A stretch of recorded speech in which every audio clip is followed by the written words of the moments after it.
నేను వంట బాగా చేస్తానండి. మీకు నచ్చిన కర్రీస్ ఏంటి? వంట చాలా బాగా చేస్తుంది. ఏ వంట అంటే ఏది చేసినా, ఏ కర్రీ చేసినా చివరికి మ్యాగీ చేసినా దాంట్లో పర్ఫెక్షన్ ఉండాలి. కంపల్సరీ పర్ఫెక్ట్గా చేస్తుంది. మ్యాగీ దగ్గర నుండి టీ దగ్గర నుండి మొదలుకుంటే తను ఏది చేసినా 100% టేస్టీగా ఉంటుంది. ఇప్పుడు నాలో మీకు నచ్చేవి నచ్చనివి చెప్పరా?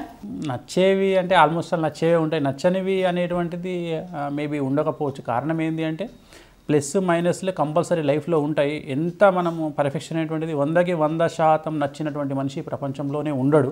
కారణం ఏంటి అంటే ఒక 90 ప్లస్ ఉన్నప్పుడు 10 మైనస్లు అనేటువంటి సహజంగా ఉంటాయి. మనకుండే ఎదుటి వ్యక్తి మీద మనకుండే ప్రేమ ఆ 10 మైనస్లను కూడా ప్లస్ చేస్తుంది. దాన్నే నిజమైన ప్రేమ అనే నిర్వచనం.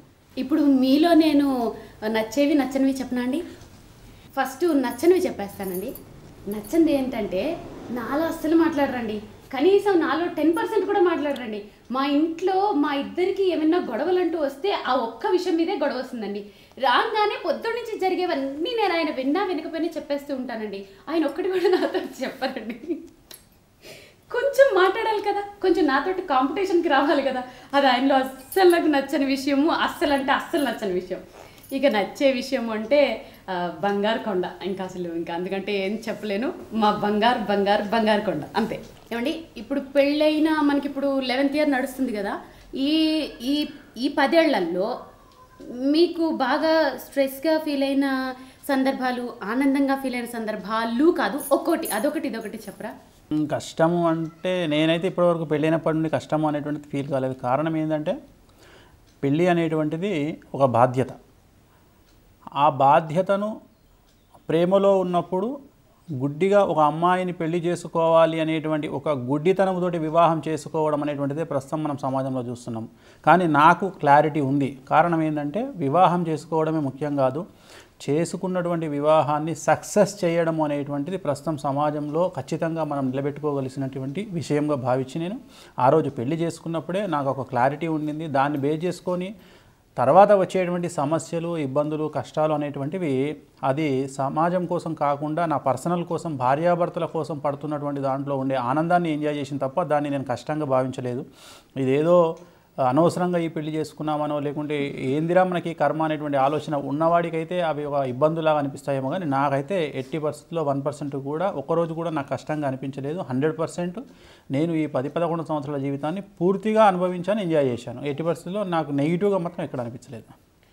కష్టాలు ఉంటాయి, కానీ అది భార్యాభర్తల మధ్య ఉండే ఎఫెక్షన్, ఆ ప్రేమ ఏదైతే ఉందో దాని ముందు ఈ కష్టాలన్నీ నథింగ్ అనిపిస్తాయి. అవి కూడా ఎంజాయ్మెంట్స్లా ఉంటాయి. వాటిని మేము బాగా ఎంజాయ్ చేసాం. కష్టాలను కూడా మేము పడ్డన్ని కష్టాలు మ్యాక్సిమం అంటే ఎవరి కష్టాలు వాళ్ళకి గొప్ప అనుకోండి, కానీ చాలా చాలా లైఫ్ అంటే ఏంటో ఈ చిన్న ఏజ్లో బాగా చూసేసామండి.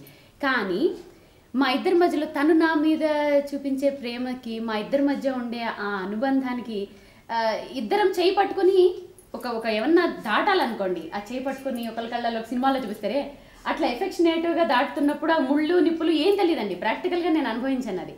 సో కష్టాలు కూడా నాకు ఇష్టాలే. ఇప్పుడు అవన్నీ ఎంత స్వీట్ మెమరీస్గా ఉంటాయంటే ఒక్కొక్కసారి వెనక్కి తిరిగి చూసుకుంటూ అనిపిస్తుంది, అబ్బా తన కోసం నేను ఇది చేశానే, తన కోసం నేను ఇది కష్టపడ్డానే, తను నా కోసం ఇంత కష్టపడ్డారే.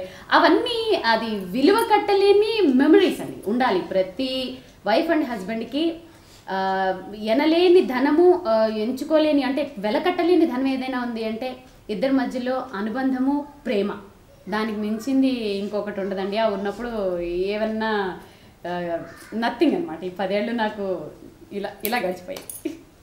అవునండి, ఇంతకుముందు మీరు చెప్పారు కదా, ఇప్పుడు మీరు చెప్పినట్లుగానే 100%లో తీసుకుంటే 80% ఈ ప్రేమ వివాహాలు సక్సెస్ కావట్లేదు. దానికి కారణం ఏమిటంటారు? ముఖ్యంగా పర్సంటేజ్ విషయానికి వచ్చినట్టయితే కనుక తీసుకుంటే ప్రేమ పెళ్ళిళ్ళ శాతం బాగా పెరిగింది. ఒకప్పుడు మనకు ఒక దశాబ్దం కింద అంటే 1990 నుండి 2000 సంవత్సరం మధ్యలో కనుక తీసుకున్నట్టయితే 100లో 1-2 ప్రేమ పెళ్ళిళ్ళు మాత్రమే ఉండేది. వాటి పర్సంటేజ్ ఇప్పుడు పెరిగింది. ఇంచుమించుగా మనం చెప్పుకునే అరేంజ్డ్ మ్యారేజ్ అని చెప్పుకునే ప్రతి వివాహం కూడా ఆల్మోస్ట్ ఆల్ 70% ప్రేమ పెళ్ళిగానే ఉంటుంది అది. అయితే ప్రేమ పెళ్ళిళ్ళు జరగడానికి జనరేషను లేదా వెస్టర్న్ కల్చర్ ప్రధాన కారణం అయితే సక్సెస్ కాకపోవడానికి కూడా 100% అదే కారణమవుతుంది, వెస్టర్న్ కల్చర్. ముఖ్యంగా ఒక అబ్బాయి ఒక అమ్మాయి ప్రేమించుకునేటువంటి సందర్భంలో ఏం జరుగుతుంది, ఇద్దరు తయారయ్యి, ఈ అబ్బాయి మంచిగా తయారయ్యి మంచి జోబు నిండా డబ్బులు పెట్టుకొని మంచి డ్రెస్ వేసుకొని బాగా తయారయ్యి వీడు వెళ్తాడు, అమ్మాయి కూడా కరెక్ట్గా తయారయ్యే వచ్చి కలుస్తుంది.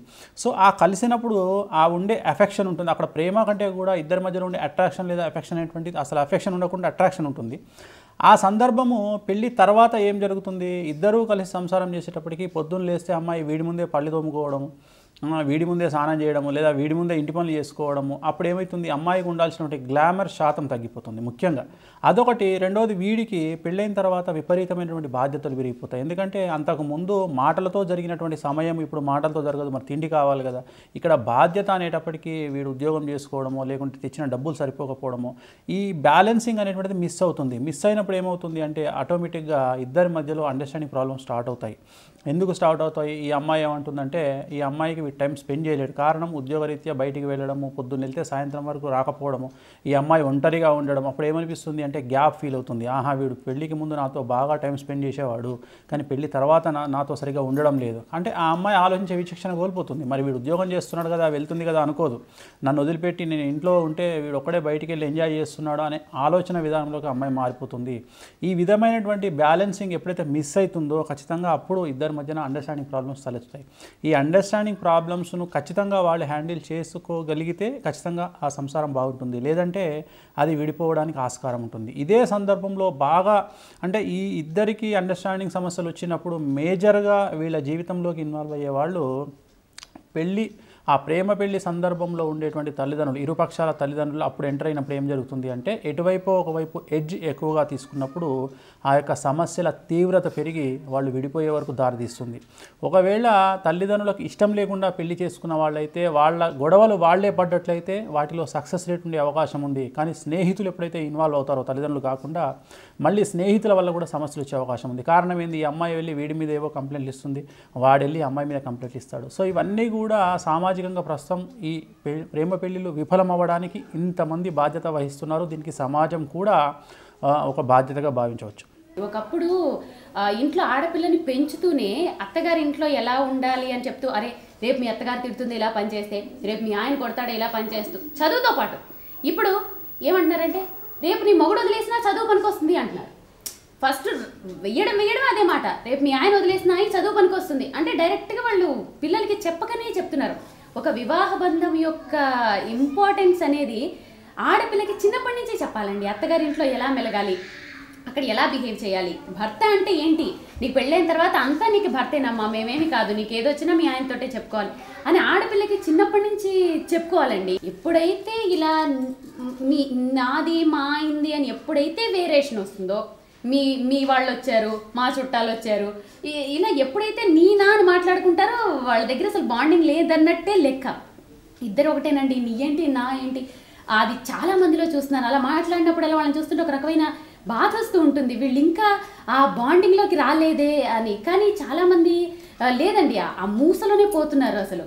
కానీ పెళ్ళైన తర్వాత ఇద్దరు లైఫ్ ఇద్దరు ఒకటే అనుకోవాలండి, ఇద్దరు వేరు అనుకోకూడదు ఖచ్చితంగా. అలా ఎప్పుడైతే అనుకుంటారో, హెయిర్ స్టైల్ బాగోకపోతే వాడిని చూసి అసహించుకోవడం, డ్రెస్సింగ్ బాగోకపోతే అసహించుకోవడం. అసహ్యం ఏంటండి అసలు, భర్తను చూసి భార్యను చూసి భర్త అసహించుకోవడం ఏంటి? ఇంకా అసహ్యం ఉన్నప్పుడు భార్యాభర్తల మధ్యలో ఆ రిలేషన్స్ ఏంటి బయట చూస్తున్నప్పుడు అనిపిస్తూ ఉంటుందన్నమాట. నిజంగా మారాలి జనాలు, చాలామంది మారితే ఈ వైఫ్ అండ్ హస్బెండ్ ఎప్పుడైతే కలిసి ఉంటారో ఆటోమేటిక్గా సమాజం కూడా బాగుపడుతుందండి.